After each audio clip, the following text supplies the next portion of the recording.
الکریم فاعوذ باللہ من الشیطان الرجیم بسم اللہ الرحمن الرحیم امن یجیب المضطر اذا دعاہ ویکشف السوء۔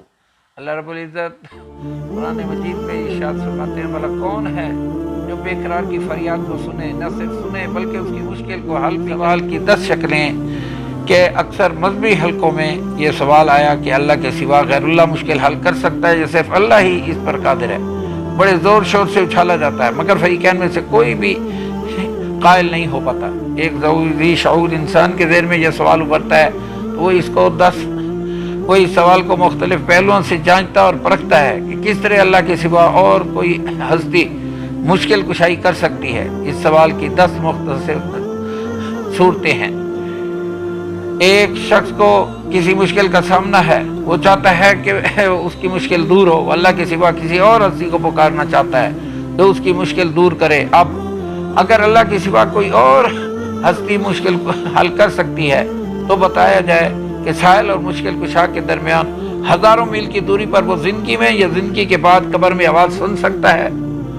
دوسرا سوال یہ ہے بالفرض یہ ثابت ہو جائے وہ اتنے فاصلے پر آواز سن سکتا ہے تو پھر سوال پیدا ہوتا ہے کہ وہ دنیا کی ہر زبان سے واقف ہے یا نہیں۔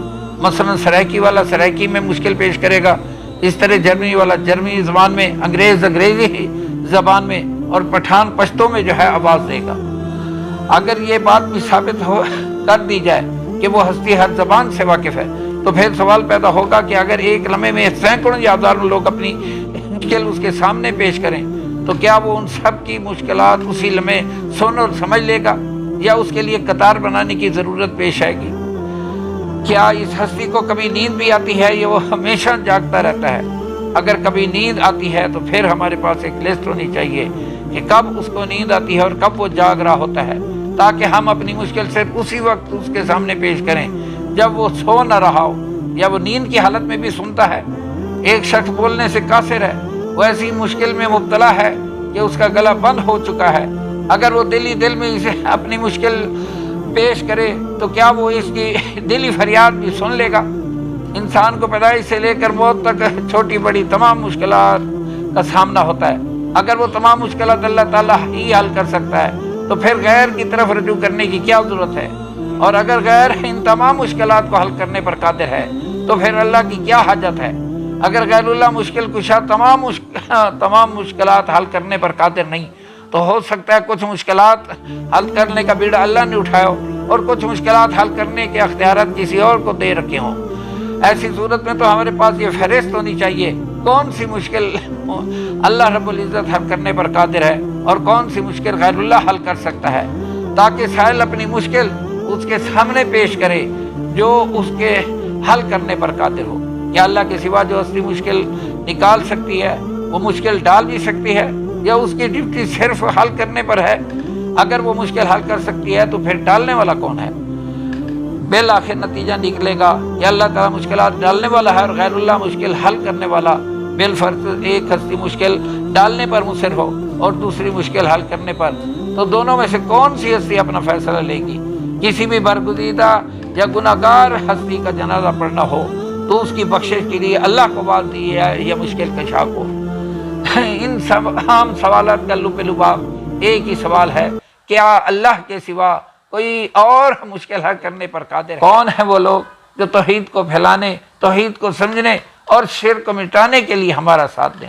سبحان ربک رب العزت عما یصفون وسلام علی المرسلین والحمد للہ۔ لاج رکھ لو یا غوث، میں مرید ہوں تمہارا انشاءاللہ۔ غوث پاک تیرے ہاتھ میں ہاتھ میں نے دیا ہے، تیرے ہاتھ ہے لاج یا غوث اعظم۔ غوث پاک میں ساری زندگی پڑھتا رہا، یا اللہ بروز قیامت غوث پاک کے غلاموں میں اٹھانا۔